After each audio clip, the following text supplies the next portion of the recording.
Hey everyone, Off the Cuff Reviews here. My name is Alex, and today I have a special new video. We're going to be talking about Terrifier 2 and what makes it one of the bloodiest movies of the year.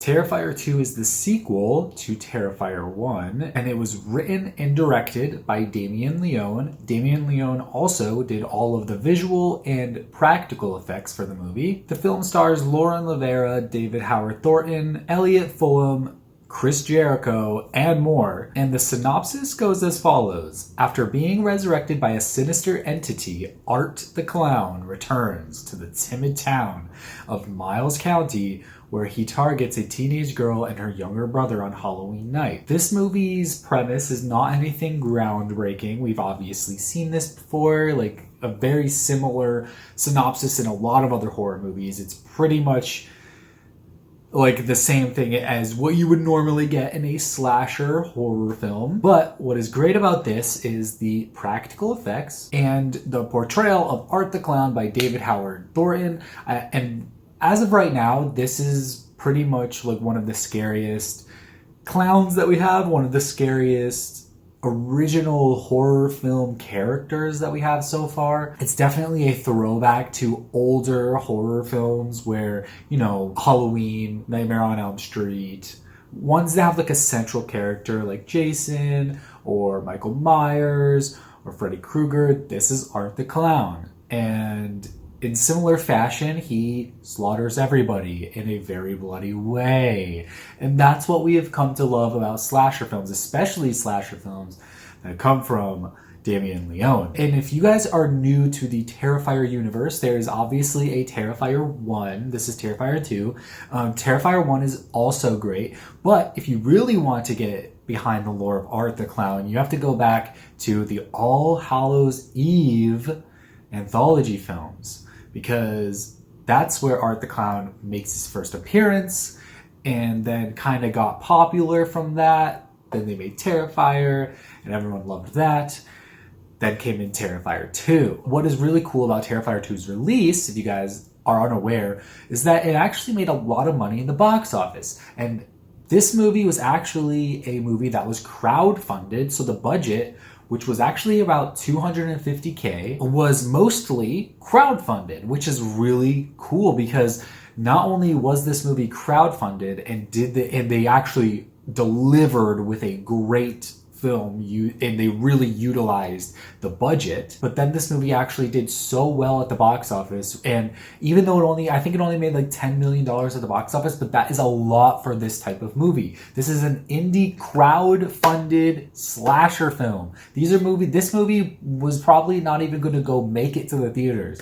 So this is cool that it's actually up there and making lots of money at the box office. It's cool that people actually came out to see an original film, because nowadays we don't really get that. You know, we've been getting a lot of things that are not original. And I understand this is a sequel to a movie that already exists, so it's not 100% original, but it is way more original than, let's say, a movie that's like the 10th one in a franchise. You know what I'm saying? This is just the second one, and this is cool because now a lot more people know who Art the Clown is, and a lot more people are going to be scared of Art the Clown, which is cool. This is what we want as horror fans. This is what we love. We want more of this. We want more original horrors.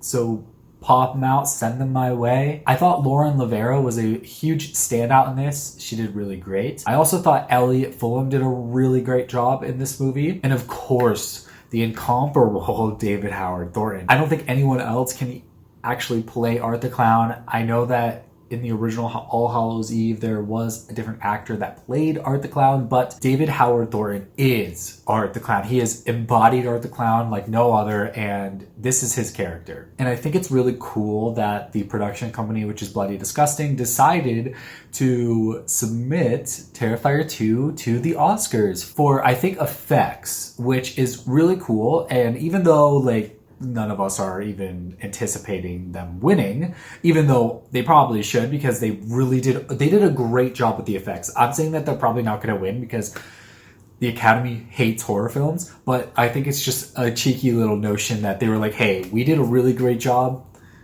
here's a nomination. Here's like a bid for a nomination for our movie, you know. And I think that's a really nice touch to add on to this. Definitely a good marketing tactic. And I think that a lot of people that are horror lovers and slasher lovers would love this movie. And I think that this is one that you don't want to pass up if you love bloody fun. And like I said, the practical effects in this are the best part. And it is one of the bloodiest movies of the year that I've seen so far. I mean, it's almost December. There are a few movies that I did skip out on, but not many that were going to be as bloody as this. This is definitely one of the bloodiest movies of the year. Some people like that. Some people don't like that. I understand if you don't. I'm into this. I'm into the practical effects. I'm not into like bloodbaths that are like CGI. But if it's practical effects, hit me with it, baby. I want to see it. I want to see it. We love it over here. That was my review of Terrifier 2. Let me know what your thoughts on the film down below. Have you seen it? What did you think? If you haven't seen it, are you gonna go watch it? Let me know down below, and I will see you guys on the flip side. Stay safe, everyone. Thanks for watching.